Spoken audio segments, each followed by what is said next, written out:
ici dans les locaux de JBL, Global Trading, la cité des Palmiers. À Douala, nous sommes rendus à 20h06.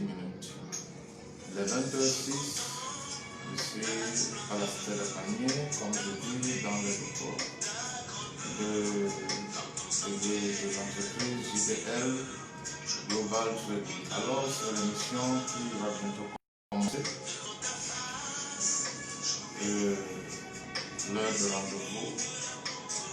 Pendant que nous allons savourer un peu cette musique, c'est pour que le décor soit planté et que les uns et les autres, vous êtes recommencés à vous disposer pour communier encore ensemble ce soir avec le Saint-Esprit dans le cadre de cette émission. Alors, je vous reviens bientôt pour l'émission début de effective. Donc, à tout à l'heure.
Alors, bonsoir. Bonsoir à tout le monde. Bonsoir à vous qui êtes déjà assis et assises. Bonsoir à nos bien-aimés frères et sœurs de la mission évangélique de réveil et de puissance. Bonsoir à tous ceux qui nous écoutent appartenant à d'autres dénominations. Bonsoir à vous qui êtes à l'étranger. Bonsoir à toi qui, en passant, est tombé sur ma page ou alors un fidèle internaute de cette émission t'a parlé de cette émission. Salutations à toi aussi. Tu es la bienvenue à cette plateforme. Le Seigneur dit qu'il ne mettra jamais au dehors celui qui vient à lui. Alors j'aimerais te souhaiter la bienvenue parmi nous, dans cette grande famille heure du rendez-vous. Alors, une fois de plus, vous avez encore votre serviteur, le prophète Joseph Désiré Lobo. C'est l'heure de rendez-vous qui est effectivement en train de commencer. Alors, là où tu es, peut-être tu es avec ta famille, vous êtes en train de prendre de l'air à la cour de la concession comme il fait chaud, et tu es assis avec ton appareil. Peut-être tu es dans la chambre, bref, quel que soit le lieu où tu es. Alors, assieds-toi, reste connecté. C'est l'émission qui est en train de commencer.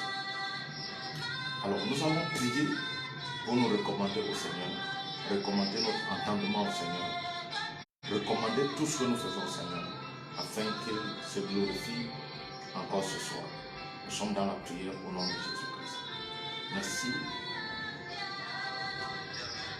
Père éternel, pour cet espace que tu nous donnes ce soir, encore dans le cadre de l'heure de rendez-vous, pour parler de ta part. Merci pour quelqu'un que tu veux encore toucher ce soir, que tu veux encore ôter le voile de l'aveuglement, de l'ignorance. Merci pour le cœur de quelqu'un que tu veux circoncire ce soir. Cet esprit rend ministère et glorifie-toi d'une manière extraordinaire dans les cœurs et dans les vies.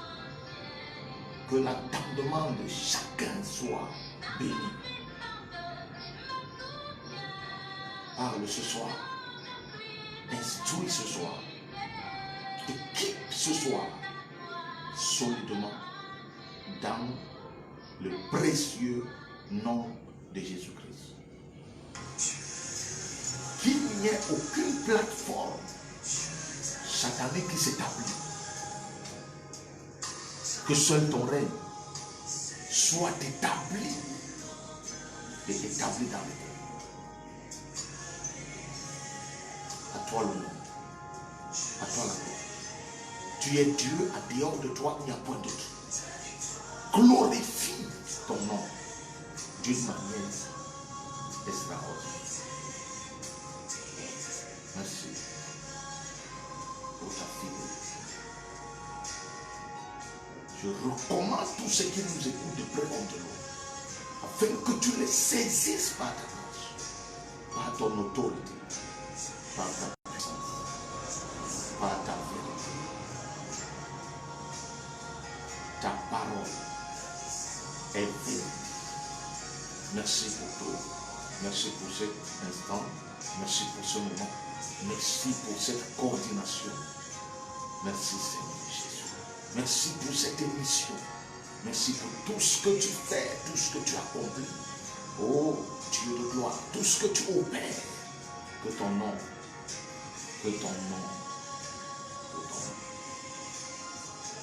soit glorifié. Au nom de Jésus. Alléluia. Merci Jésus. Alléluia. Alléluia. Alléluia. Alléluia. Alléluia.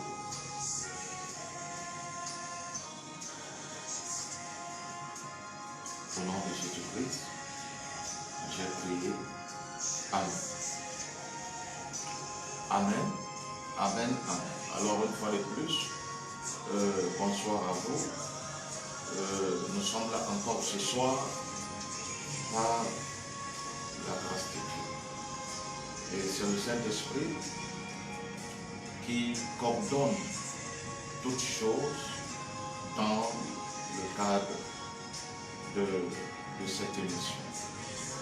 Nous le rendons de nos grâces pour ce qu'il fait, pour ce qu'il accomplit, pour ce qu'il opère dans le cadre de cette émission. Que le nom du Seigneur soit réellement glorifié. Merci à vous, merci à chacun de vous. Vous qui vous donnez à cause du Seigneur chaque fois la peine de pouvoir écouter et suivre ce qu'il dit au travers de son serviteur que je suis. Et vraiment, soyez bénis, soyez comblés, soyez fortifiés.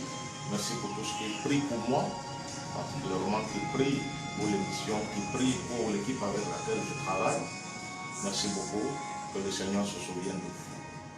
Donc ce soir encore, nous sommes là pendant 1 heure de temps.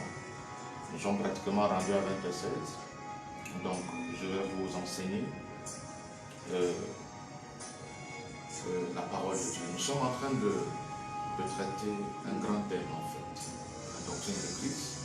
Et nous sommes précisément sur un point de doctrine que nous avons intitulé ici le baptême. Et plus précisément le baptême d'eau. Donc avant de rentrer dans le cœur et la nature de ce thème, j'ai trouvé aussi important d'aborder les différents aspects que je suis en train d'aborder. Parce que vous parlez de baptême d'eau, définir ce que c'est le baptême d'eau et dire pourquoi nous devons nous baptiser, quelle est l'importance du baptême dans notre vie, sans toutefois toucher ce que j'ai touché. Alors vous seriez toujours appelé à me poser des questions. Or, pour vous éviter trop de questions, il est important de toucher les aspects qu'il y a à toucher. Ces différents aspects peuvent vous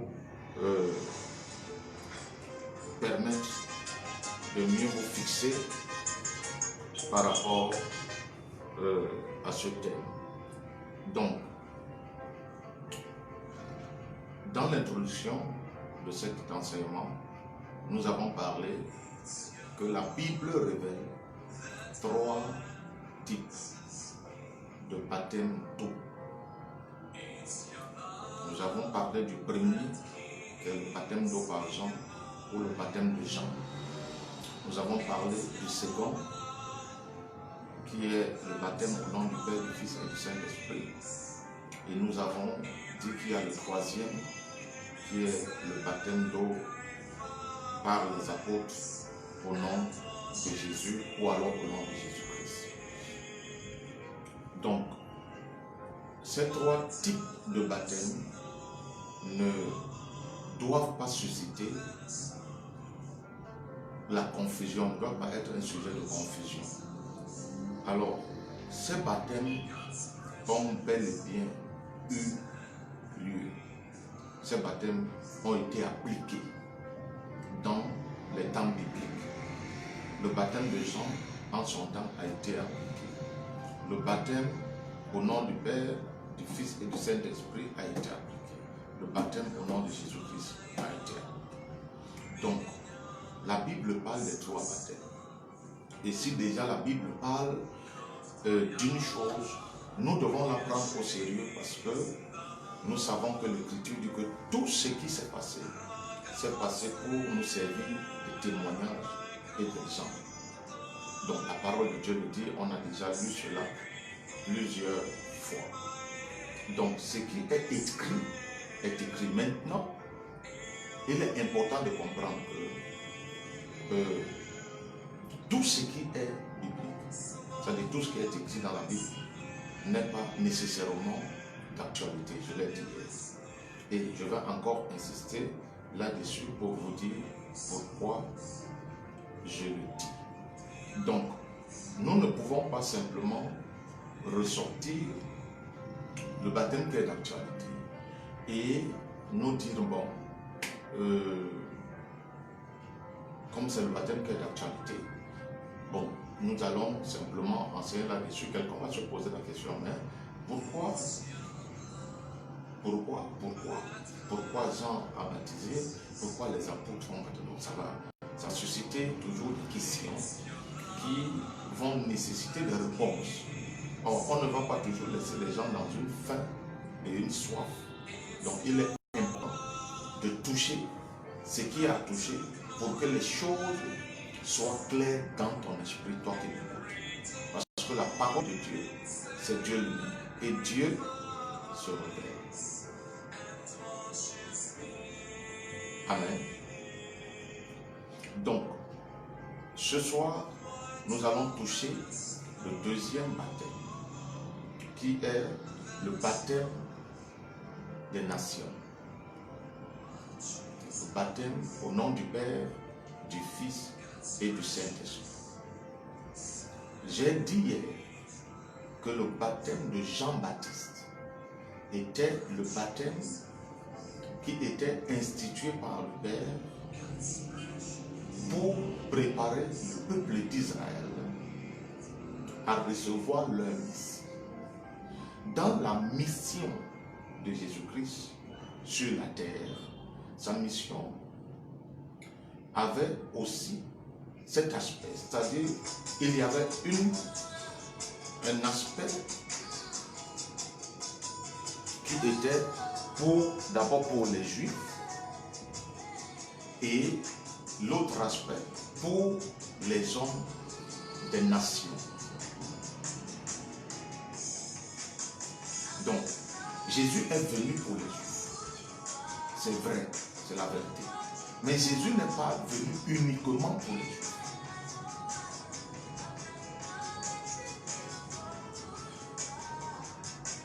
En ce qui concerne le plan salutaire, le plan de la délivrance. Parce que la mission de Jésus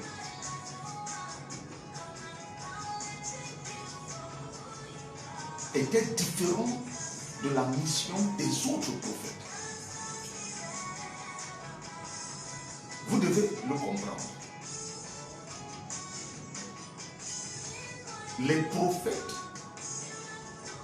qui étaient suscités dans le temps d'Israël, c'était les prophètes d'Israël. Que ce soit les prophètes d'Israël, que ce soit les prophètes de Juda, tout cela, c'était des prophètes d'Israël. Il est important de comprendre ça.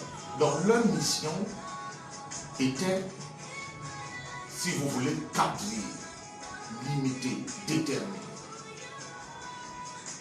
C'est pourquoi la plupart de ces prophètes, ou alors presque tous d'ailleurs, travaillaient à côté des rois d'Israël. Vous avez par exemple le roi Achab. À son époque, il avait Élisée. Avant même Élisée, il y avait d'abord Élie. Donc, ces prophètes n'étaient pas des messies au même rang que Dieu fait seul.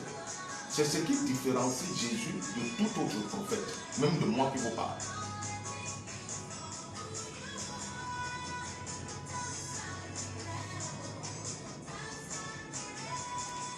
Est-ce que quelqu'un me suit?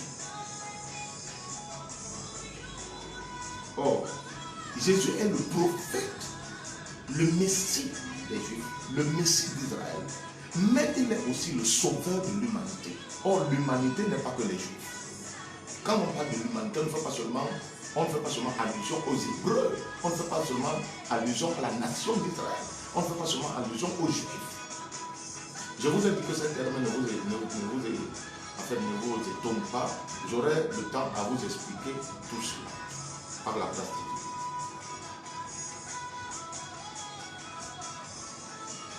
C'est quelqu'un de Jésus. Donc il est venu pour sauver l'humanité. Car Dieu a tant aimé le monde. La Bible ne dit pas car Dieu a tant aimé Israël. Dieu a tant aimé le monde. Or, quand on parle du monde, ce n'est pas que Israël. Le monde, c'est Israël et tout le reste des peuples qui sont considérés comme des peuples incirconcis. C'est-à-dire des peuples païens.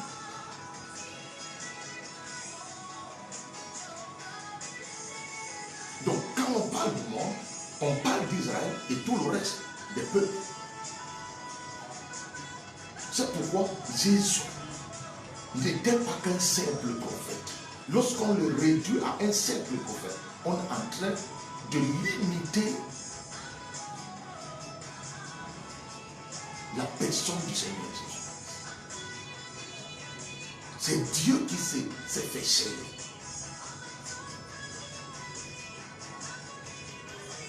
Un enfant vous est né, un fils vous est donné. Isaïe l'a prophétisé, c'est dans vos vies.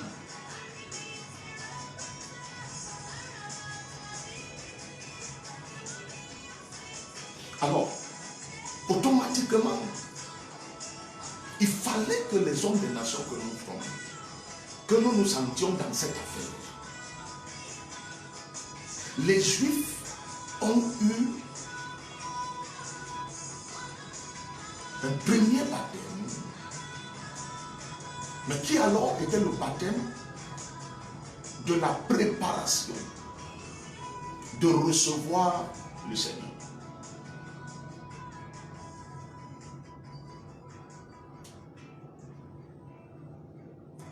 Amen.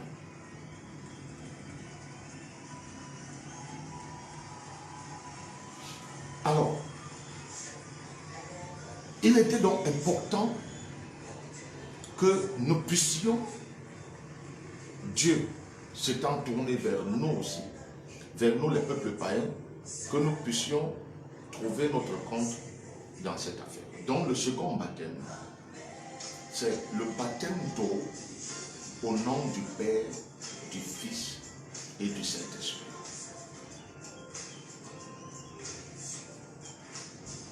Nous ne sommes pas une nation de Dieu par alliance. Nous savons l'alliance que Dieu fait avec Abraham. Abraham a eu une progéniture. Abraham a eu une lignée. Abraham a eu une descendance. La Bible est claire là-dessus. Avant la promesse, Dieu marche avec les gens. C'est avec les hommes d'après la façon qui se révèle à eux. Mais à partir d'Abraham, la promesse rentre en scène et l'alliance doit être effective.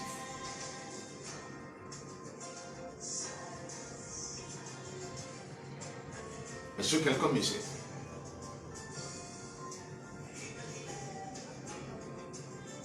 Cela continue jusqu'à ce que même la loi continue. Tout cela, Dieu avait déjà parlé à Abraham là-dessus.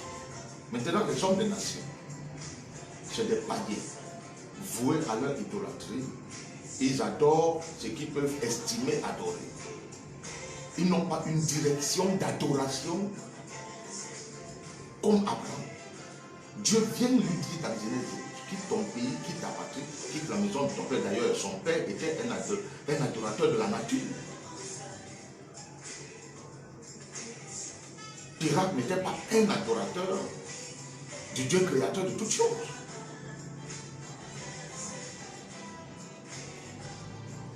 Alors, Dieu commence à se révéler à cet homme.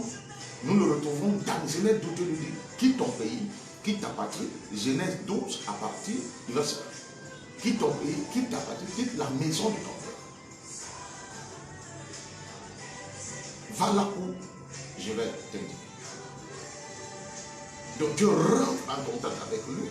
Et il y a plusieurs alliances qui sont faites entre Dieu et son Fils. Non seulement pour sa personne, mais même pour sa descendance.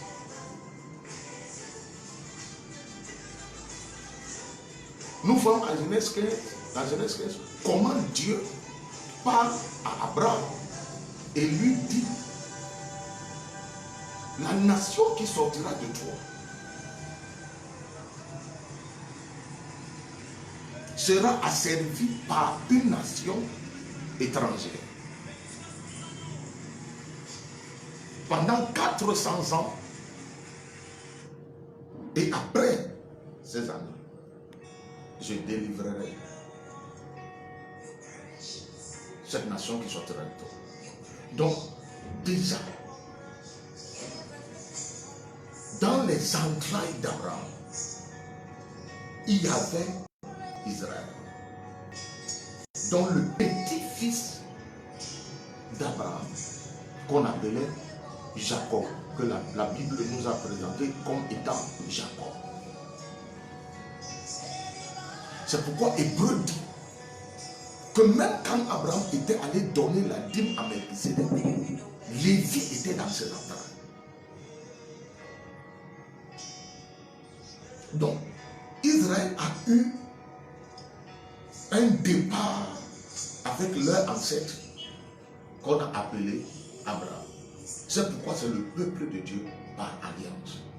À partir du moment où Dieu s'est révélé à leur ancêtre, alors ils connaissaient Dieu par alliance. C'est vrai qu'ils ont manqué la vie de Dieu, c'est-à-dire tellement ils savaient qu'ils sont les fils d'Abraham. Nous allons voir même la discussion entre Jésus et ses frères juifs. Jésus dit, si vous demeurez dans ma parole, vous serez mes disciples. Vous connaîtrez la vérité et la vérité vous rendra libre. Ils disent à Jésus qu'on n'a jamais été esclave de quelqu'un. Donc il y a eu une vive dispute. Parce qu'ils savaient qu'ils sont un peuple héritier, un peuple d'alliance. Or, les autres des nations, ils pouvaient adorer la lune, le soleil, les herbes, les arbres, ainsi de suite. Donc, ne connaissant pas Dieu dans sa plénitude, parce que lorsqu'on parle de connaître Dieu dans sa plénitude, c'est de connaître le Père, c'est de connaître le Fils, c'est de connaître le Saint-Esprit. Lorsque je parlais de la divinité de Christ, je vous ai dit, c'est les noms, ils doivent être nommés.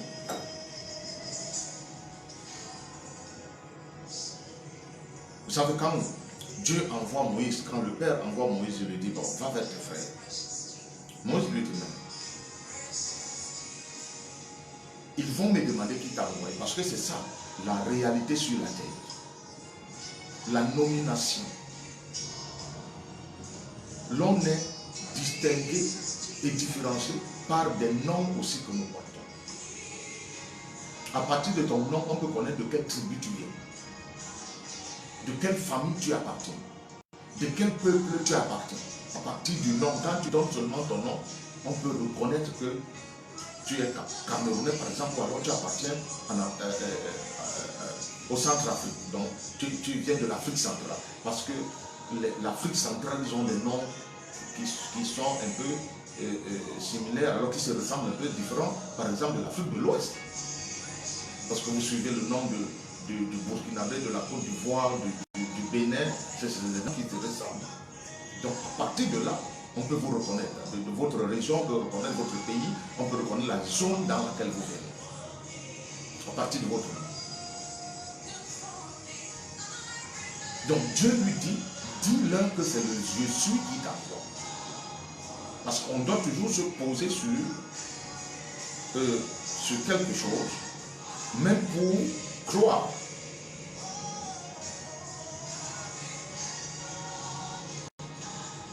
Très important. C'est pourquoi Jésus dit au verset 19, allez, nous sommes dans Matthieu 28. Matthieu chapitre 28. C'est le texte de base, le texte qui nous a introduit dans ce premier point de doctrine.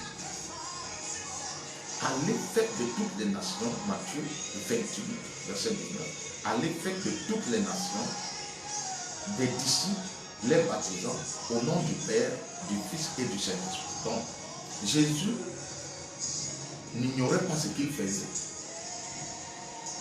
Jésus savait très bien ce qu'il faisait. Jésus était juif. Et il connaissait l'histoire des Juifs.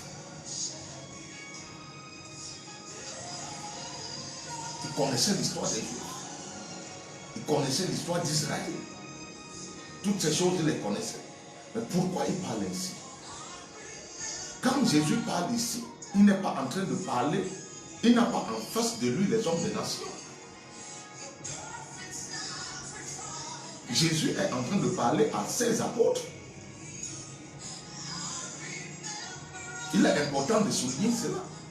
Jésus n'est pas ici en train de s'adresser aux païens qui sont devant lui. Jésus est en train de s'adresser aux apôtres qui ont marché avec lui, de son vivant dans la chair, et qui ont continué à le suivre même après la résurrection. Il leur dit, tout pouvoir m'a été donné dans le ciel et sur la terre. Donc il leur donne une prescription, une recommandation.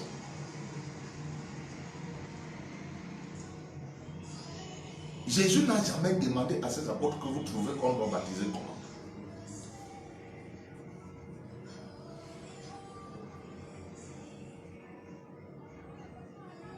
Amen.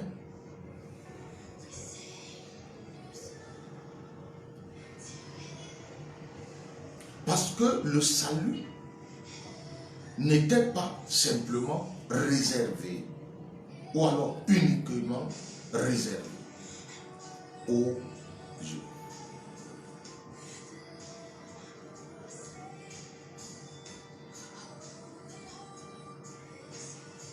Il est important de comprendre ça.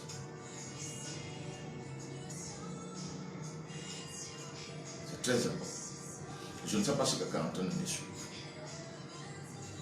Donc les païens, donc, étant considérés comme des gens qui n'ont aucune alliance avec Dieu, aucun rapport avec Dieu, mais simplement avec la nature, il est important qu'ils soient baptisés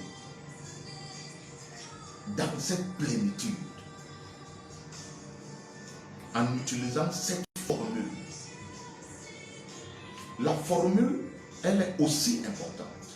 Elle n'est pas la plus importante, mais elle est aussi importante. Pourquoi? Parce qu'à partir de la formule, on découvre quelle est la pensée de Dieu pour les hommes des nations. Parce qu'en fait, quand on parle du Père, du Fils et du Saint-Esprit, déjà cela démontre ici que Dieu vient dans sa plénitude. Donc Dieu vient vers les peuples païens dans sa plénitude, en tant que Père, en tant que Fils et Saint-Esprit. Donc Dieu le Père, Dieu le Fils, Dieu le Saint-Esprit. Donc Dieu dans sa plénitude vient se révéler aux hommes des nations qui n'ont aucune idée en ce qui concerne Dieu. Parce que même quand certaines de ces peuples païens ont dit que bon, il y a un Dieu, ils le disent comme ça, mais ils n'ont aucune révélation.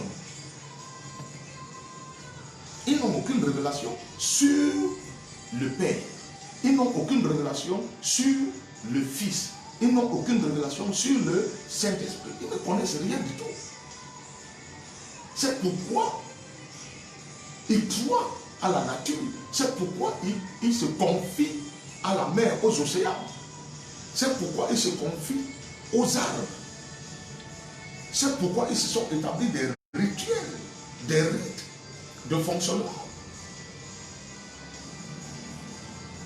Parce que c'est par révélation que Dieu se manifeste à Abraham. Cette révélation directe ne l'a pas eu. Il est important de souligner ça. Les gens ne veulent pas souligner ça. Ils veulent juste discuter. Non. Abraham a eu une histoire avec Dieu. Si les Juifs se vantent, c'est parce que leur ancêtre a été révélé. Il n'y a personne d'autre qui a dit à Abraham avant qu'il tombait, qu'il t'appartient. Dieu se révèle à lui. Un homme qui marche avec sa réflexion et un homme qui marche avec la révélation sont dans deux dimensions différentes, sont dans deux réalités différentes. Il est important de comprendre ça. C'est pourquoi les Juifs se vantent. C'est pourquoi ils ont dit même à leur frère Jésus. D'ailleurs, même ils ne l'ont pas reçu comme le Messie sauveur.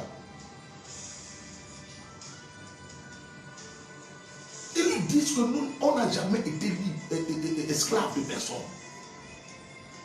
Ils ont d'abord cet orgueil. Parce qu'ils savent d'où l'histoire commence.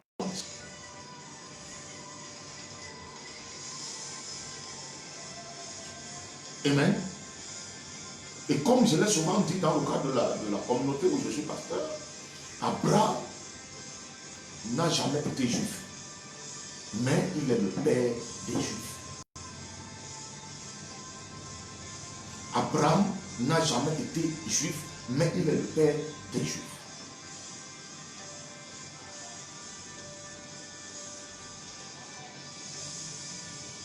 Amen.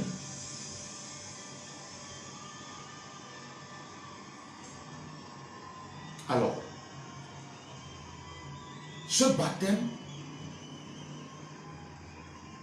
c'est le nôtre.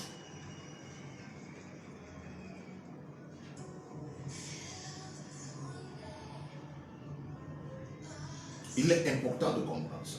Vous savez, quelque part dans la Bible, la parole de Dieu nous déclare qu'il a fallu, c'est dans Romains, je crois plus précisément dans Romains 11. S'il vous plaît, peut-être avant la fin de l'émission, je vais le chercher. Israël est tombé dans l'endurcissement pour que la totalité des païens rentrent.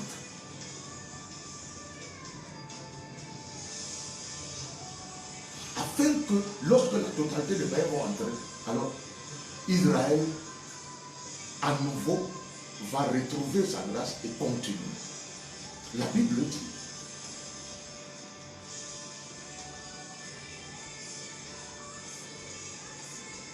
Or, lorsque le Seigneur parlait ici, la Pentecôte n'avait pas encore eu lieu. Mais Jésus, ici, avait déjà commencé à annoncer comment l'œuvre qu'il a commencé en Israël, comment cela doit se perpétuer.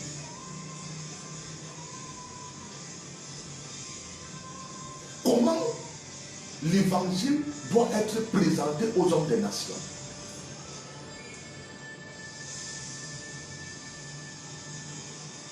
Donc il révèle déjà à ses disciples la vérité sur les hommes des nations, faite de toutes les nations des disciples. Ce n'est plus question simplement de vous. Faites de toutes les nations des disciples, les baptisants. C'est Jésus qui parle de sa propre bouche. Et avant de le dire, la Bible dit que Jésus s'étant approché, verset 18 de Matthieu 28, Jésus s'étant approché, leur parlait ainsi. Tout pouvoir m'a été donné dans le ciel et sur la terre.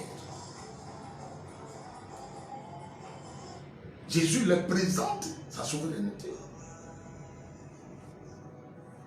Or, nous ne pouvons donc pas venir ici commencer à dire que non.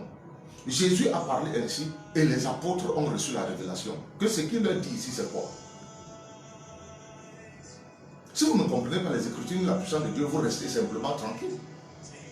Pourquoi Jésus ne leur dit pas ici que vous devez baptiser au nom du Seigneur Jésus-Christ?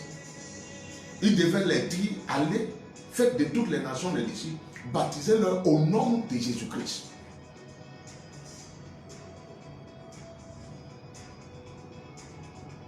Vous croyez que cela dépasse le Seigneur? Le Seigneur connaît toutes choses. Jésus est Dieu.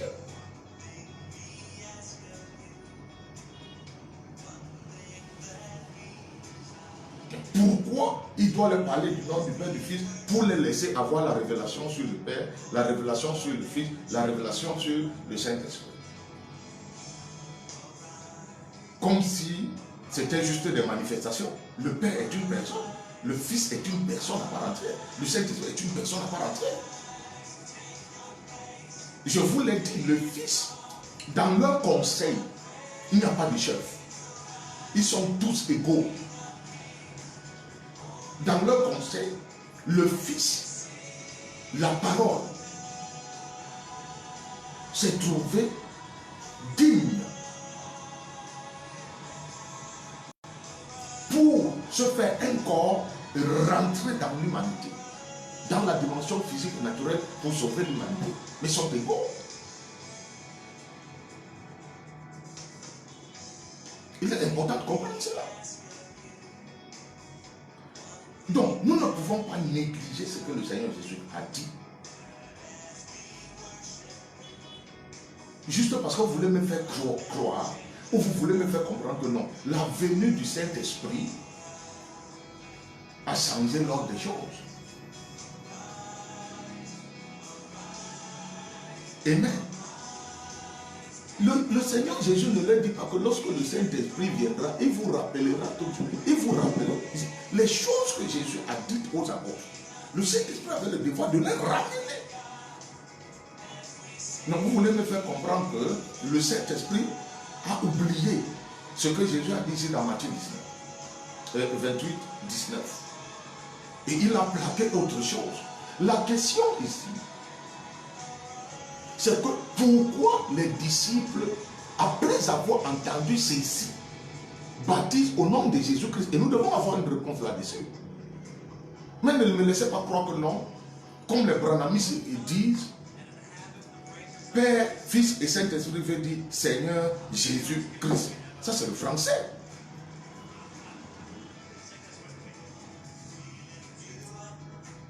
Jésus qui est Dieu, qui donne une prescription, c'est aux apôtres de comprendre la prescription et interpréter ça à Jésus. Jésus dit au nom du Père, du Fils et du Saint-Esprit. Jésus a passé tout son temps à parler du Père. Alors les apôtres viennent maintenant, eux reçoivent la révélation que Jésus était incapable de les révéler. Je vous dis, c'est contradictoire. Si Jésus demande de baptiser les nations au nom du Père et du Saint-Esprit, et on vient baptiser les nations au nom de Jésus-Christ, c'est contradictoire. Pourquoi il n'a pas dit aux disciples directement que baptiser au nom de Jésus-Christ? Parce qu'il savait que les disciples n'auront pas qu'à faire aux Juifs. Jésus savait que les disciples n'auront pas à faire qu'aux Juifs. Parce que le salut de l'humanité n'était pas que le salut des Juifs. C'était le salut du monde entier. Jusqu'aux îles.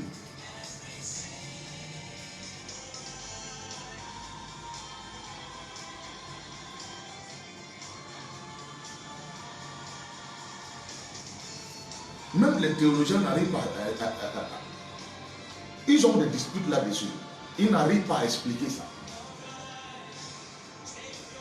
Ils sont rentrés dans le grec, rentrés dans l'étymologie, fouillés.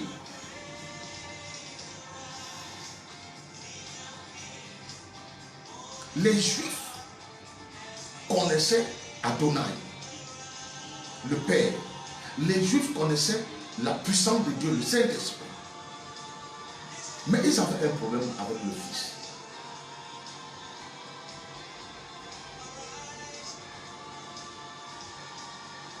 Ils ont marché avec le Dieu d'Abraham, avec l'esprit du Dieu d'Abraham. Mais ils avaient un problème.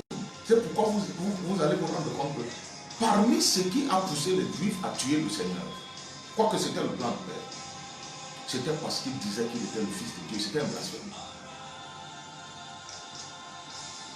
C'était un blasphème. C'était un blasphème. Regardez par exemple ce qui est dit ici. Je vais vous le dire. Nous sommes dans Matthieu chapitre 13. Nous sommes à partir du verset 53. Ouvre ta Bible. Matthieu chapitre 13, à partir de son verset 53. Matthieu 13, à partir du verset 53. Ouvre ta Bible. Lorsque Jésus eut achevé cette parabole, il partit de là. S'étant rendu dans sa patrie, il enseignait dans la synagogue. De sorte que ceux qui l'entendirent étaient étonnés et disaient: d'où lui vient cette sagesse et ce miracle? N'est-ce pas le fils du charpentier? N'est-ce pas Marie qui est sa mère? Jacques, Joseph, Simon et Jude ne sont-ils pas ses frères? Et ses sœurs ne sont-elles pas toutes parmi nous? D'où lui viennent donc toutes ces choses? Jésus n'était pas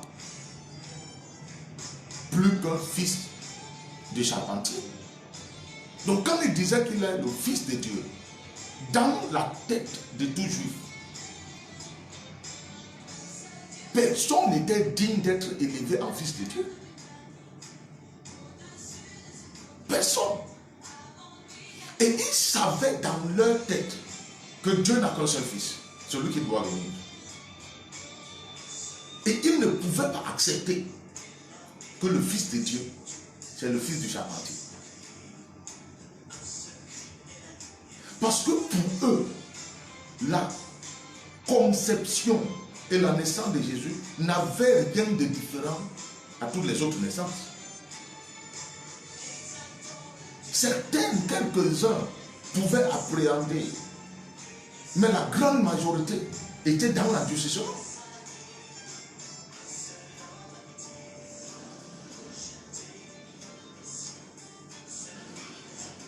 Ce n'est pas pour rien que Hérode a demandé à ce qu'on tue les nouveaux-nés de son époque. Parce que ces gens-là connaissaient les prophéties, mais ils ne pouvaient pas admettre que le Messie, le Fils de Dieu, vienne de cette façon. De la façon qu'il est né. Là où il y avait les tables, les odeurs de moutons et autres. On ne pouvait pas accepter que le roi des Juifs, non, c'est quelqu'un qui doit venir d'une manière extraordinaire. Il doit naître d'une manière extraordinaire. Mais pas le roi des Juifs naît dans la misère. Non. C'était pas possible. C'est pourquoi quand il disait qu'il est le Fils de Dieu, les Juifs ayant la connaissance, parce que Moïse a prophétisé sur cela, ils ne pouvaient pas être d'accord. Le Fils de Dieu, il naît dans une famille pauvre. Oh, non. Non. Non. Ça ne peut pas être accepté. Le Fils de Dieu, non. Lis ce que je viens de dire là. N'est-ce pas le Fils? D'abord même la sagesse lui vient d'où? Les miracles qu'il fait lui viennent d'où? Parce qu'on sait comment il est né. On connaît qui est Marie, on connaît qui est Joseph. Pour cela, n'a gardé que la lettre. C'est pourquoi plusieurs fois, l'on a cherché à le tuer. Mais comme le temps de Dieu n'était pas encore arrivé, d'après les prophéties, il fallait que toutes les prophéties concernant le Messie s'accomplissent. C'est pourquoi il a échappé entre les mains plusieurs fois. Oui. Et c'est pourquoi quand on l'a crucifié, qu'est-ce qu'on a mis écrit au-dessus de sa tête?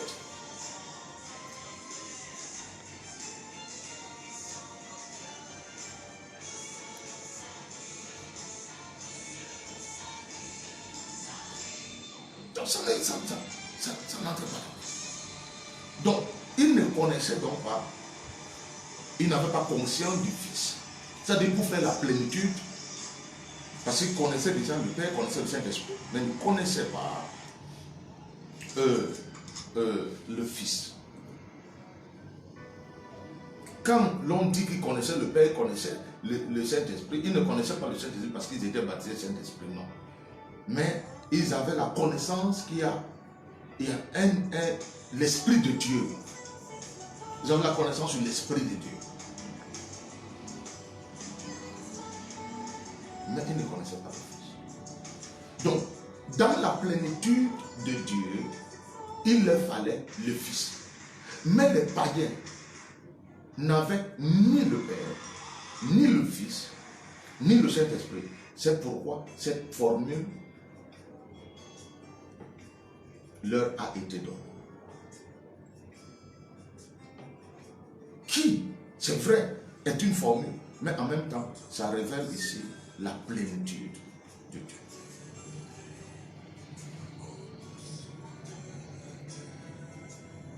Amen. Et ce baptême est d'actualité, c'est le baptême des nations.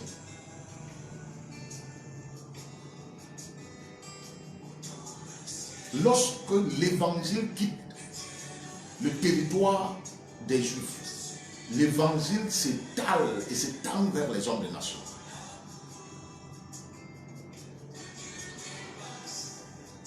Vers les païens.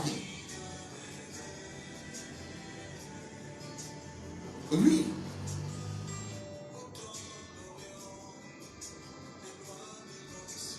Et aujourd'hui, c'est tourné vers l'Afrique. Et les Africains que nous sommes. Oui.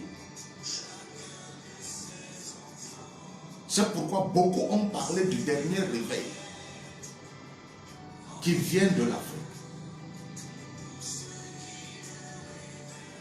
Le réveil est parti de l'Orient. Le réveil a touché l'Europe. Le réveil a touché les Amériques. Maintenant, le dernier réveil, c'est le réveil, c'est l'Afrique. C'est pourquoi les regards, d'une manière spirituelle, sont tournés vers l'Afrique.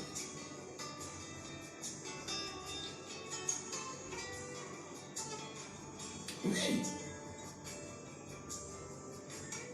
Donc, le nom du Père, le nom du Fils, Père, Fils et Saint-Esprit n'est pas égal à Seigneur Jésus-Christ.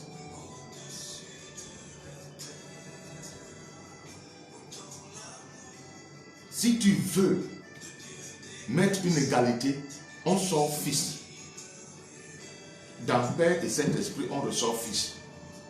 C'est Fils qui est égal à Seigneur Jésus-Christ.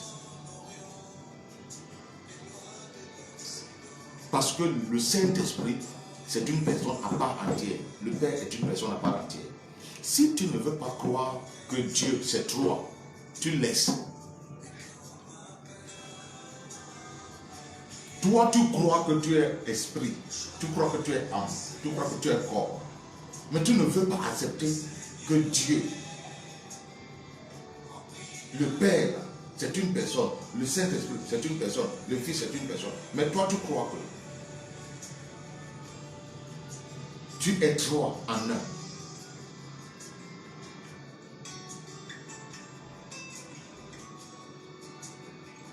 Je vous ai posé la question ici, là. Comment quand quelqu'un meurt, on l'enterre, on dit qu'il a du bail. Nous avons plein de grands-mamans ici qu'on a dit, qu'on les a découverts dans des vérandas, des concessions parce qu'elles étaient sur la tortue, elles sont tombées.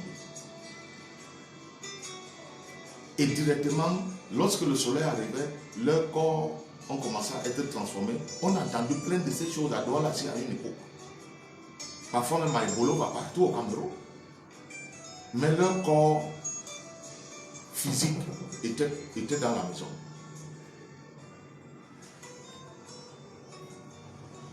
Comment c'est possible?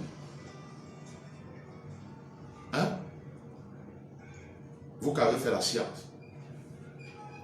Comment c'est possible? Comment c'est possible que lorsque tu dors, c'est toi qui es dans un rêve, mais tu es en train de dormir physiquement. Celui qui est à côté de toi te voit. Mais tu es dans les rêves.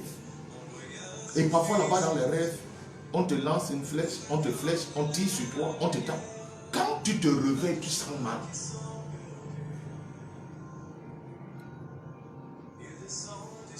Comment vous expliquez ça? Vous qui êtes des médecins, vous qui êtes des scientifiques, des philosophes, des psychologues, comment vous expliquez ça?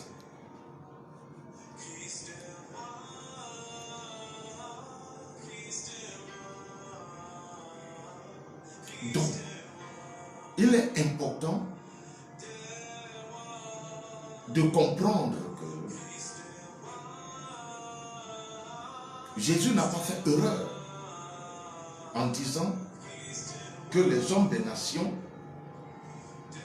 doivent être baptisés au nom du Père, du Fils et du Saint-Esprit. Je vais maintenant vous lire encore ce verset.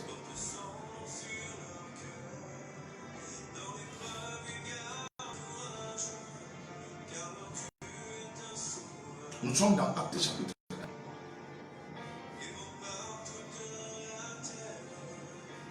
Théophile, Actes chapitre 1 à partir de verset 1. Théophile, j'ai parlé dans mon premier livre.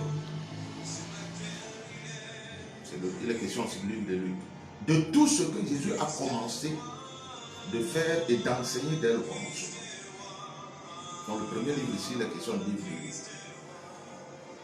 Jusqu'au jour où il fut enlevé au ciel, après avoir donné ses ordres par le Saint-Esprit aux apôtres qu'il a choisis.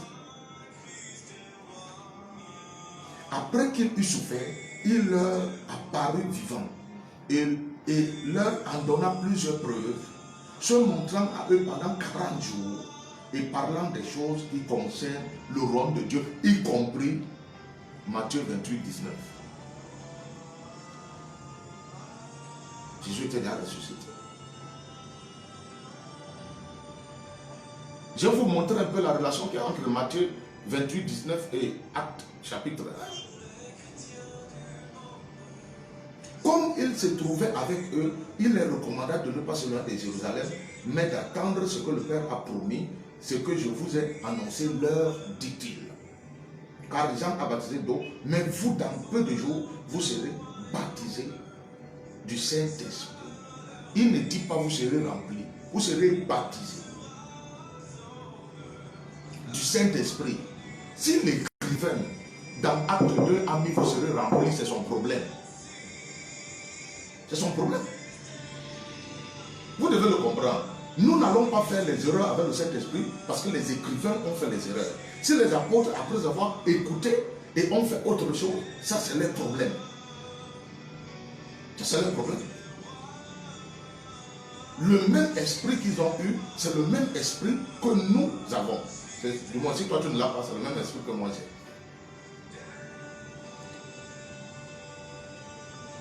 C'est le même esprit.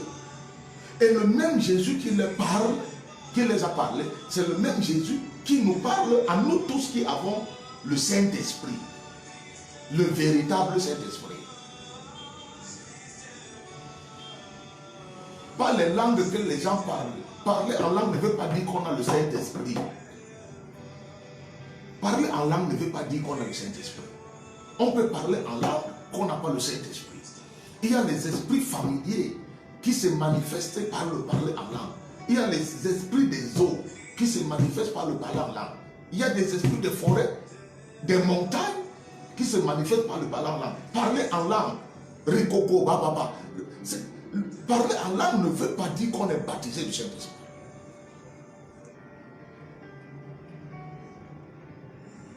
On a le Saint-Esprit. On est baptisé du Saint-Esprit. On parle en langue. Quand on est baptisé du Saint-Esprit, on parle en langue. Mais le parler en langue ne veut pas dire qu'on a forcément le Saint-Esprit. Parce qu'il y a des langues qu'on parle qui ne sont pas les langues du Saint-Esprit. Quelqu'un me dit Amen. Quelqu'un me dit encore Amen.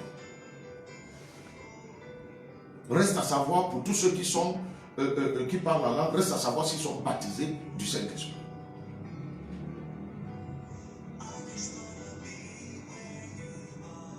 Jean a baptisé d'eau, mais vous, dans peu de jours, vous serez baptisés du Saint-Esprit. Alors les apôtres réunis lui demandèrent, Seigneur, est-ce que c'est en ces temps que tu rétabliras le royaume d'Israël? Parce qu'ils avaient dans leur tête la notion que le salut, tout ça c'est pour Israël. C'était dans leur tête. Il leur répondit, ce n'est pas à vous de connaître les temps ou les moments que le Père a fixés de sa propre autorité. Lorsque vous rentrez dans Matthieu 24, vous retrouvez presque les mêmes paroles. Parce que les disciples lui posent la question si c'est le temps de la fin. Mais vous recevrez une puissance. Le Saint-Esprit surviendra sur vous et vous serez mes témoins. D'abord à Jérusalem, ensuite dans toute la Judée dans la Samarie et jusqu'aux extrémités de la terre. Il n'a pas dit jusqu'aux extrémités de Jérusalem.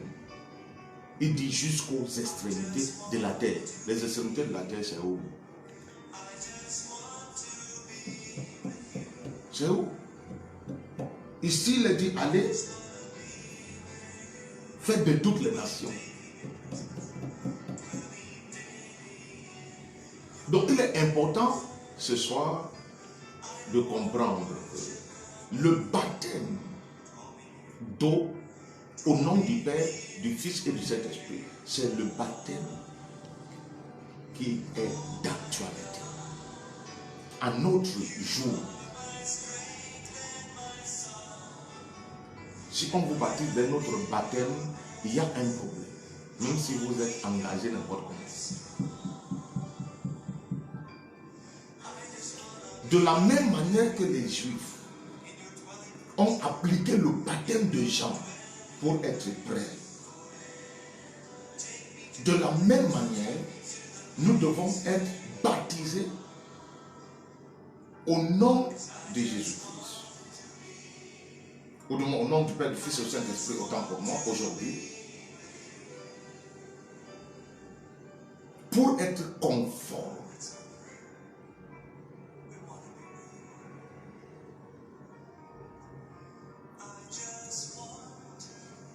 Alors, si ce que je dis, tu ne le comprends pas, je t'ai donné le hasard où tu peux poser des questions.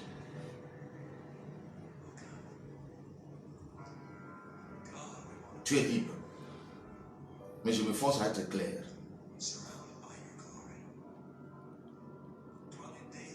Ce baptême nous lie automatiquement à la plénitude de la divinité, à la plénitude de Dieu.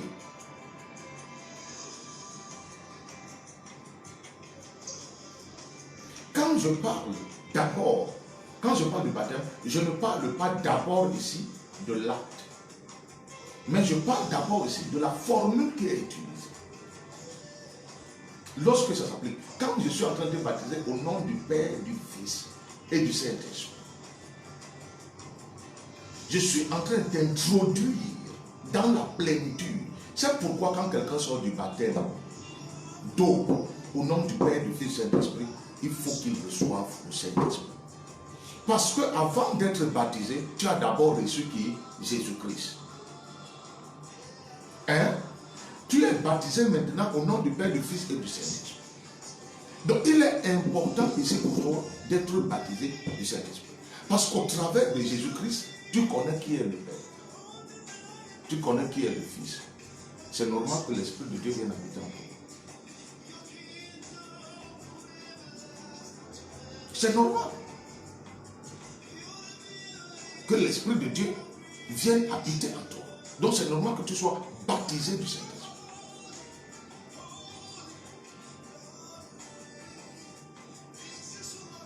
Amen. C'est très important.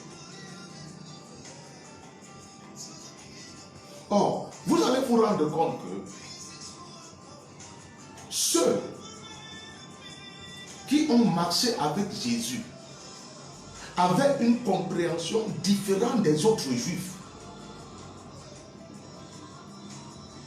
Parce que eux, ils avaient reçu le Fils.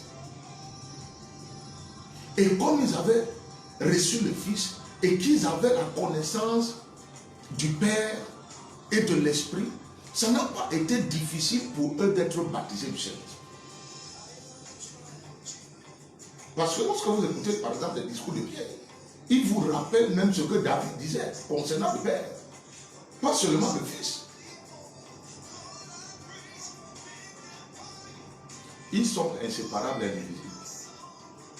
Là où un est, l'un et les autres sont.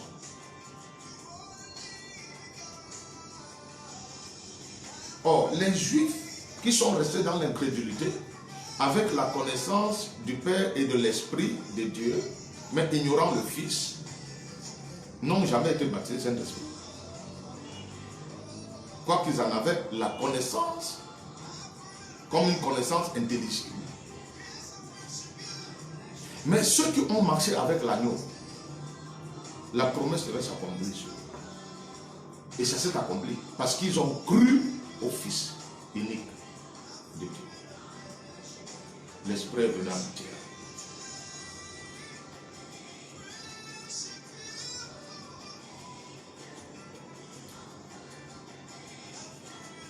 Donc, pendant tout au long de l'enseignement, c'est de ce baptême-là que je vais te parler. Le baptême d'actualité. Le baptême qui est d'actualité. C'est le baptême au nom du Père, du Fils et du Saint-Esprit. Oui. Lorsqu'on met quelqu'un dans l'eau, on est en train de l'introniser. On est en train d'officialiser sa foi. Parce que vous pouvez croire à Jésus à l'intérieur d'une chambre. Mais votre baptême est public. Vous officialisez votre foi en Jésus-Christ. Votre nouvelle naissance. Vous êtes en train d'être intronisé. Introduit.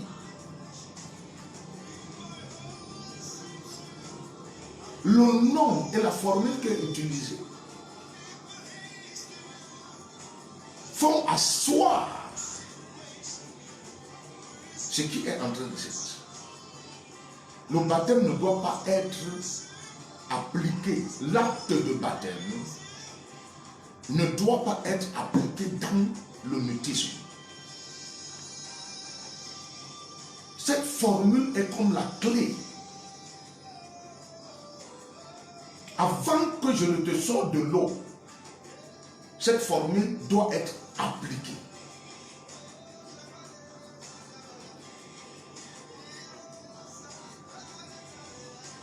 C'est très important. Je te baptise au nom du Père, du Fils et du Saint-Esprit.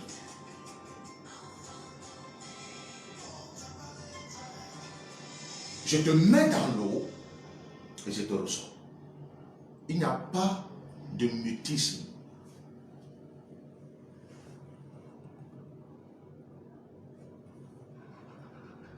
Amen.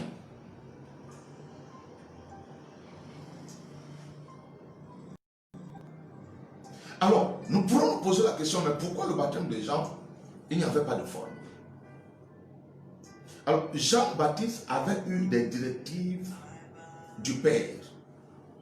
Alors, le baptême de Jean comportait ceux qui venaient, confessaient leurs péchés et se faisaient baptiser. Donc, il y avait autre chose qu'ils devaient faire et Jean les plongeait dans l'eau.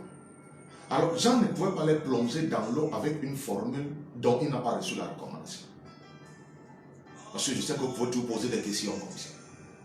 Ici, les disciples, les apôtres ont eu une recommandation de formule. Maintenant, ça c'est sur ça que je vais venir demain. Maintenant, la formule que j'utilise après la Pentecôte, ils ont pris ça où?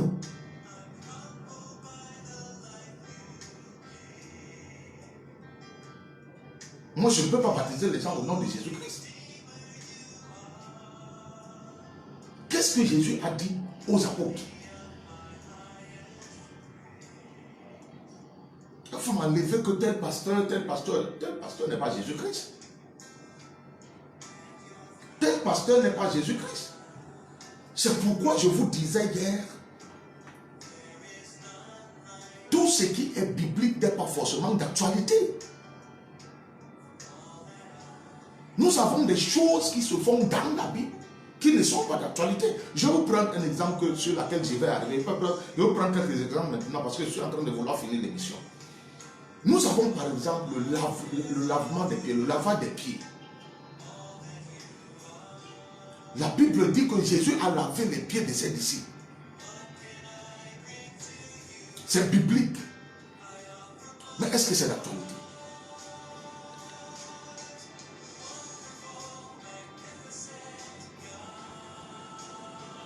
Vous savez, l'histoire du royaume de Dieu ne concerne pas seulement le temps biblique.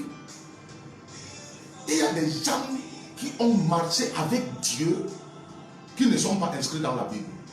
Quand nous parlons de temps biblique, c'est-à-dire tous ceux qui ont vécu et Dieu a permis qu'ils soient dans la parole. Jésus a lavé les pieds des disciples. Il a lavé les pieds de ses disciples. Ça s'est fait avant la Pentecôte.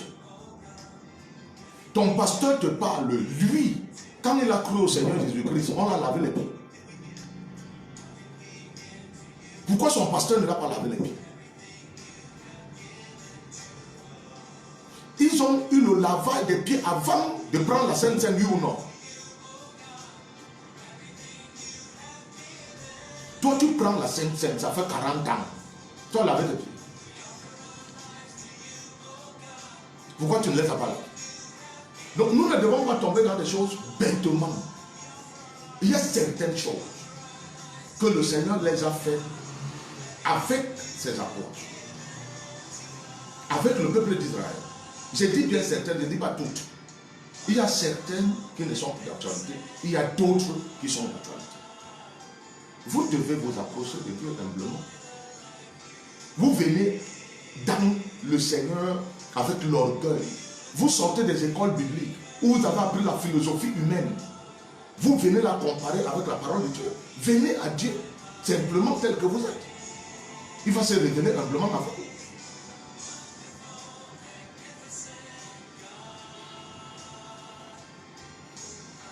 Est-ce que le lavage des pieds est d'actualité?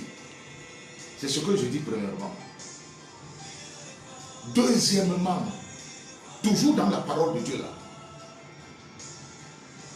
les patriarches, les anciens là, n'avaient pas seulement une femme. Ils avaient des femmes et les servants de leurs femmes et les concubines. C'est biblique. Mais est-ce que c'est d'actualité? Ce n'est pas un problème de l'Ancien Testament seulement. Le lavement des pieds, c'est dans le Nouveau Testament.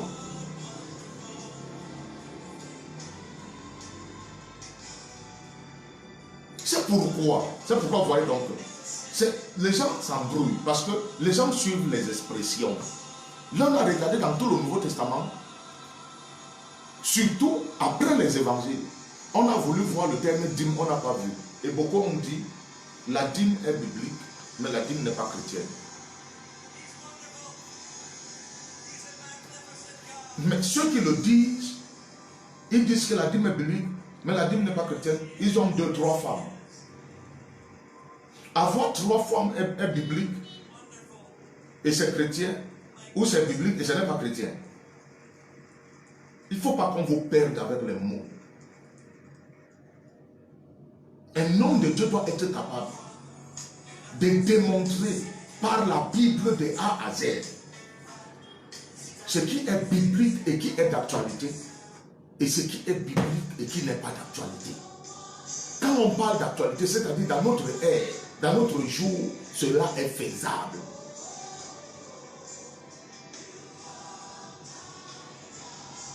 Est-ce que je peux entendre quelqu'un me dire amen?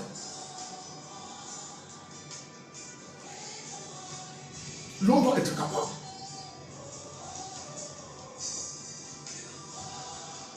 Abraham, qui était le prophète de Dieu, a eu des concubines. Allez donc, Genèse 25, commencez à lire. Lisez les concubines d'Abraham. L'homme selon la foi. David en a eu autant. Salomon alors c'était grave. La Bible dit de David, l'homme selon le cœur de Dieu. La Bible dit d'Abraham, le père de la foi. Au point où quand Jésus vient donner la parabole du mauvais riche, on parle du sein d'Abraham.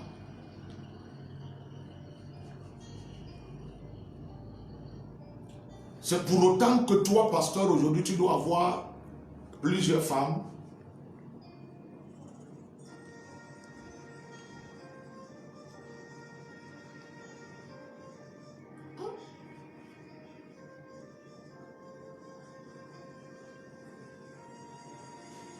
Vous savez, avant Avant de finir ce soir, l'une des choses que les branhamistes nous demandent, ils nous demandent, montrez-nous dans la Bible où l'on a baptisé au nom du Père, du Fils et du Saint-Esprit. Je leur demande aussi qu'ils me montrent dans la même Bible où Jésus a demandé aux apôtres de baptiser au nom de Jésus-Christ.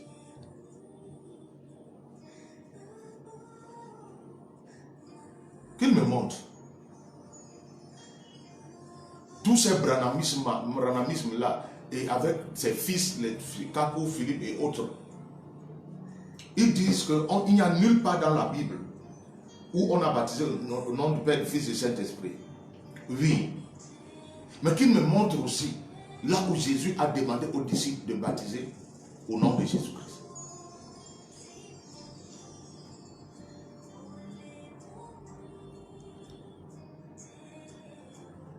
Qu'ils me montrent.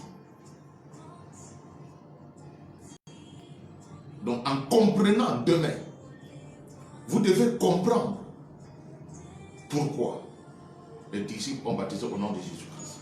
Et vous comprendrez alors pourquoi nous n'avons pas eu des scènes de baptême au nom du Père, du Fils et du Saint-Esprit. Parce que c'est à eux qu'il a parlé. Et vous allez comprendre dans la suite des temps, les gens disent que ça vient de catholiques romains. Ce n'est pas un problème de catholiques romains, c'est un problème de ce que Jésus a dit. Pourquoi les gens au fil des siècles, avant la venue de Branham, ont continué à baptiser au nom du Père, du Fils et du Saint-Esprit? Pourquoi?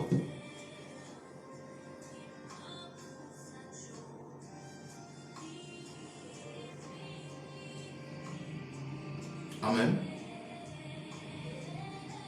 Si un branhamiste me montre là où Jésus a dit aux disciples de baptiser au nom de Jésus-Christ, je me convertis. Il n'y en a pas.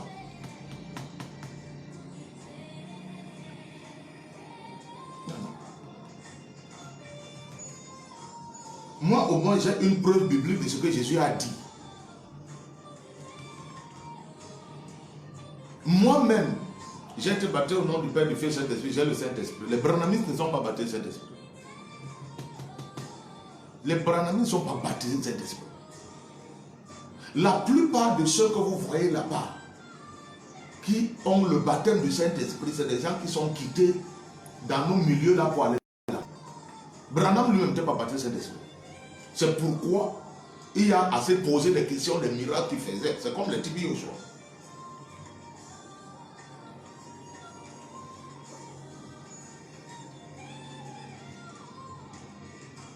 Amen.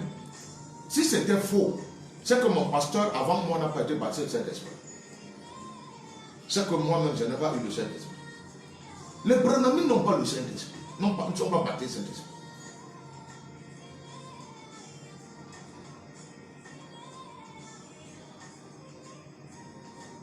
Oui, je dis à haute intelligible voix, le baptême qui est d'actualité, c'est le baptême au nom du Père, du Fils et du Saint-Esprit. Même le baptême au nom de Jésus là n'est plus d'actualité. Demain, s'il plaît à Dieu, je reviens là-dessus.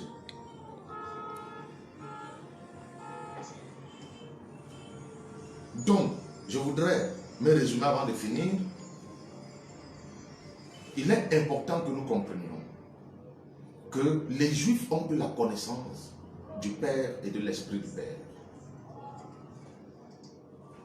Ils n'avaient pas une perception de la personne du Saint-Esprit comme nous l'avons aujourd'hui. Parce que celui qui est venu nous révéler qui est la personne du Saint-Esprit, c'est le Christ Jésus. C'est Jésus-Christ. Donc ils avaient la notion du Saint-Esprit comme étant l'Esprit du Père. Mais pas comme étant une personne à part entière. Amen. C'est comme ça qu'il y avait dans le texte. Donc ils connaissaient le Père, Adonai, ils connaissaient son esprit, mais ils ne connaissaient pas le Fils.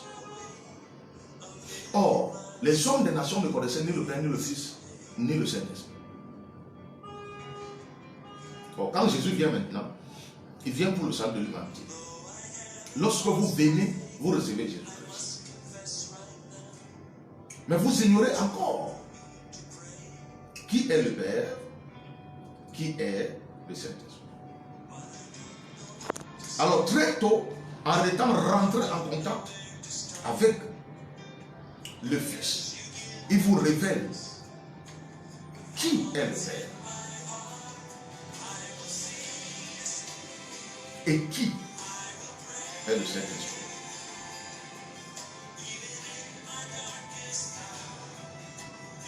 Directement, on commence à vous parler de ces choses. On commence à vous instruire sur ces choses.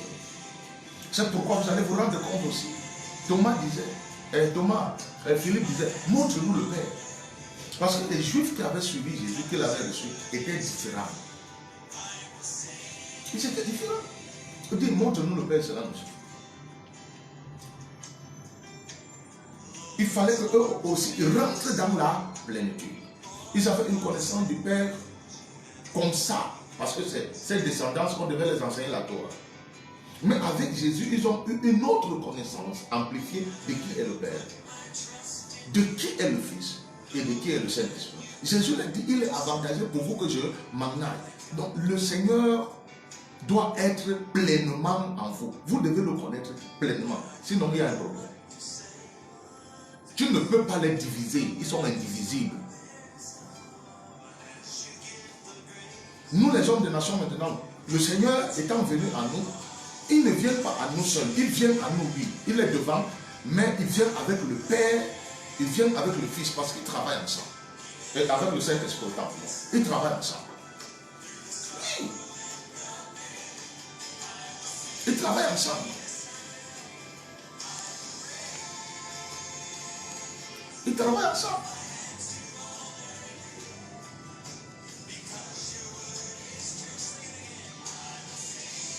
Baptiser ces hommes des nations au nom du Père, du Fils et du Saint-Esprit. Jésus révèle encore l'unicité qu'il y a entre le Père, le Fils et le Saint-Esprit. Baptisez-leur comme ça. Ils sont ignorants de tout ce qui concerne Dieu, la plénitude de Dieu. Baptisez-leur. Aujourd'hui, j'ai la connaissance de qui est le Père. Je prie le Père au nom de Jésus-Christ. J'ai la connaissance de qui est le Fils. J'ai la connaissance de qui est la plénitude. J'ai la plénitude de Dieu à moi. Là où je suis assis là, le Père est à moi, le Fils est à moi, le Saint-Esprit est à moi. C'est la plénitude. Oui. Je peux connaître quand le Père parle par ma bouche. Je peux connaître quand Jésus parle par ma bouche. Je peux connaître quand le Saint-Esprit parle. Ils sont à moi. Si tu as l'un d'eux en toi, tu es misérable. Tu es misérable.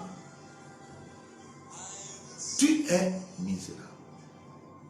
Il dit, il est avantageux pour vous que je m'en aille. Je ne vous laisserai pas orphelin.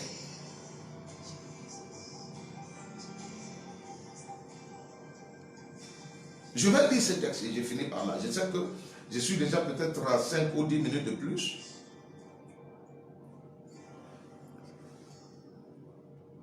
C'est l'enseignement. Hein? Souvent quand je suis en assemblée, c'est 2 heures. Mais comme c'est l'heure de rendez-vous, on essaie de faire comme ça. Il y a un texte que je dis ces jours-ci. Je vais vous le donner aussi avant de lire le texte que je veux lire.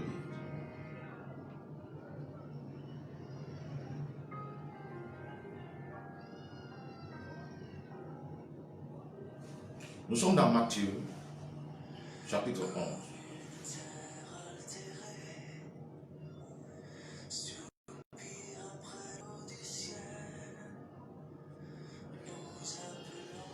Matthieu chapitre 11, verset 11. Je vous le dis en vérité, parmi ceux qui sont nés de femmes, il n'en a point paru de plus grand que Jean-Baptiste. Cependant, le plus petit dans le royaume des cieux est plus grand que nous. Amen. Ce texte-là, je l'ai donné, je le donne souvent, je l'ai encore dit hier. Bon, maintenant, on va aller dans ce que je voudrais qu'on puisse lire. J'ai dit Matthieu 11, verset 11.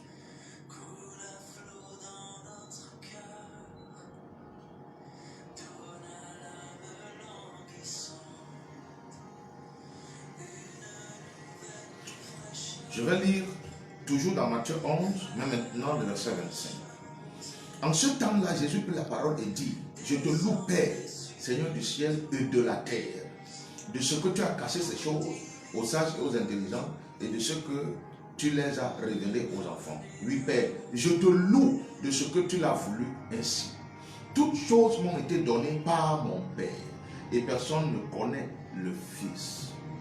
Et personne ne connaît le Fils, si ce n'est le Père. Et personne non plus ne connaît le Père, si ce n'est le Fils et celui à qui le Fils veut le donner. Aujourd'hui, nous avons la révélation, n'étant pas des Juifs, de qui est le Père, de qui est le Fils, de qui est le Saint-Esprit. En recevant le Fils nous a révélé qui est le Père. Amen. Et qui est l'Esprit. L'Esprit étant venu, nous a fait connaître davantage, nous a amplifié dans la connaissance du Père et dans la connaissance du Fils. Le Fils nous révèle qui est le Père et qui est le Saint-Esprit. Quand le Saint-Esprit vient, il amplifie cette connaissance pour qu'on comprenne qui est réellement le Père, qui est le Fils et qui est le Saint-Esprit. C'est pourquoi nous marchons dans cette dimension. Sans avoir honte. Sans avoir peur. Les branhamistes appellent la doctrine trinitaire une doctrine satanique. Il n'y a pas de plus blasphème que ça.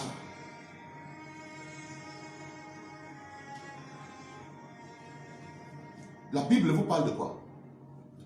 La Bible vous parle de quoi? Ces trois personnes, toute la Bible vous présente ces trois personnes. Vous dites que c'est satanique.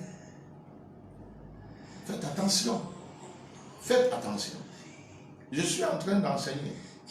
Je vais enseigner plus profondément. Par la grâce de Dieu. Vous devez connaître la vérité. Vous devez sortir du mensonge. Il y a des choses que vous priez Dieu, vous ne les recevez pas.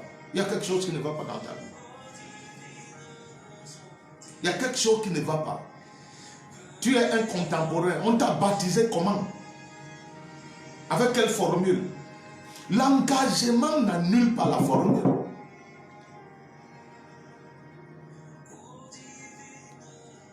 Ah oui! Ça n'annule pas la formule. Vous allez beau avoir l'envie peut-être d'ouvrir une machine, d'ouvrir, débloquer un téléphone et tout. Il y a des choses que si vous ne connaissez pas, vous n'allez jamais débloquer ça. La formule est importante. Elle est utilisée lorsqu'il y a acte de baptême. C'est pourquoi, quand je vais rentrer dans le vif du sujet, parce que je suis en train depuis de vous parler de l'acte de baptême. C'est une chose. Parce que quand on parle du baptême d'eau, c'est tout un ensemble de faits. On doit vous le dire. C'est pourquoi le baptême ne doit pas être pris dans la légère. Dans la légèreté. C'est tout un rituel. C'est toute une dépendance. C'est tout un... C'est-à-dire... Cela ne doit pas être pris dans la légère. Vous avez des gens qui viennent... Vraiment, ils viennent, c'est l'eau, on va le plonger dans l'eau. Excusez-moi. Excusez-moi. Tout ce que je vais vous dire, c'est quand vous ratez un élément, c'est fini. Quand vous voyez des gens sont dans la foi, là, ils ont des problèmes. Parce qu'ils ne respectent pas ce que Dieu dit. Le baptême est un ensemble de faits. C'est un ensemble de faits. Lorsque vous prenez cela, un des faits à la légère, mon ami, votre baptême est insuffisant. Parce que le baptême, ce n'est pas l'acte de baptême. Ce que j'appelle ici l'acte de baptême, c'est de mettre dans l'eau. C'est pas que ça. Le baptême, c'est un ensemble de faits.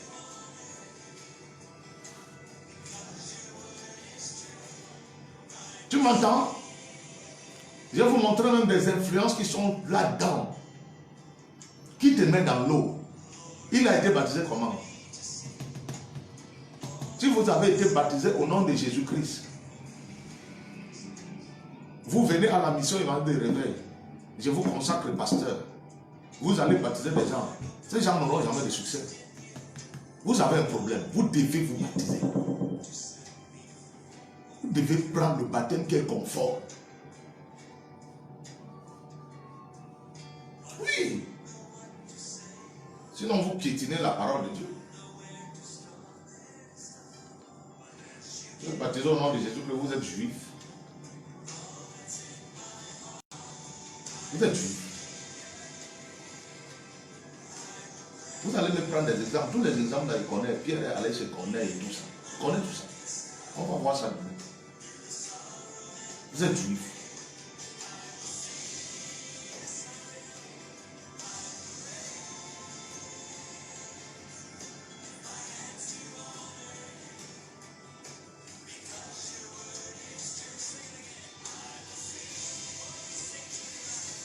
Je vais m'arrêter là bien. Moi, je n'ai pas peur des questions. Les questions, posez-les. Je n'ai pas peur des questions. Vous êtes donné le hasard. Posez. Je vais vous expliquer. Je suis là pour ça. J'ai été mandaté pour ça. J'ai été appelé pour ça. J'ai été oint pour ça. Je n'ai pas fait la théologie. Je ne vais pas faire. J'ai même voulu. Dieu m'a dit, ne tendez même pas. Plusieurs fois. À l'époque, là, il y avait le plein évangile de Bamenda. Donc, vous faites 3 années. Donc, après, on vous envoie soit au Togo, soit au Ghana. J'ai voulu plusieurs fois. Dieu m'a dit, ne tentez même pas. Ça va compromettre tout ce que j'ai mis.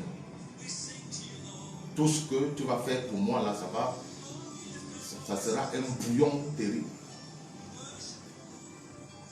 Donc, vous voyez, les gens s'asseyent, si vous n'avez pas la théologie, vous êtes limité. Limité avec quoi? Depuis que moi je te parle là, tu vois la limitation là-dedans. Depuis que moi je t'enseigne là, je t'enseigne la Bible, on ouvre, tu lis. Tu vois la limitation dedans. Les gens laissent la parole de Dieu, ils laissent le Saint-Esprit, ils vont chercher des histoires. Soyez bénis. Je vais m'arrêter là ce soir. Nous allons continuer, s'il plaît qu'à Dieu demain. Donc, nous allons prier. Seigneur, merci pour ce soir. Merci pour tout ce qui s'est passé. Merci pour ce que tu as fait dans le cœur. Que ton nom soit glorifié. Je te dis merci pour le temps que tu m'as donné. Merci pour tout ce qui a été réalisé. À toi l'honneur et à toi la gloire. Je te recommande la suite, afin que tu organises pour toutes choses. Au nom de Jésus-Christ. Et j'ai prié. Amen. Amen. Amen. Alors, j'étais votre serviteur habituel, le prophète Joseph Désiré Loga. Nous sommes en train de parler du baptême, et plus précisément du baptême d'eau. Et nous avons touché le deuxième baptême, le baptême au nom du Père, du Fils et du Saint-Esprit. Demain, s'il plaît à Dieu, nous clôturons avec le baptême au nom de Jésus-Christ. Et nous rentrons immédiatement dans la nature, le cœur même du baptême qui est l'actualité, qui est le baptême au nom du Père, du Fils et du Saint-Esprit. Le baptême qui doit être appliqué à notre jour. Donc, les autres baptêmes sont des baptêmes dépassés. Donc, c'est un peu comme ça. Donc, nous allons définir ce que c'est le baptême et continuer dans le message. Parce que c'est le point de doctrine, le tout premier que j'ai commencé. Donc, soyez bénis pour tout ce qui avez eu encore de la patience pour nous écouter ce soir. Et soyez bénis. Merci pour votre attention, merci pour votre disposition.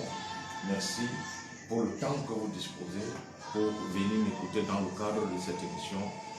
Que vous soyez à la mer ou pas, à partir du moment où vous êtes dans le corps de Christ ou pas, Vraiment, merci beaucoup. Que ces messages vous construisent vraiment, vous édifient et que cela vous pousse de servir Dieu et de demeurer en lui. Parce que Jésus-Christ revient bientôt enlever l'Église.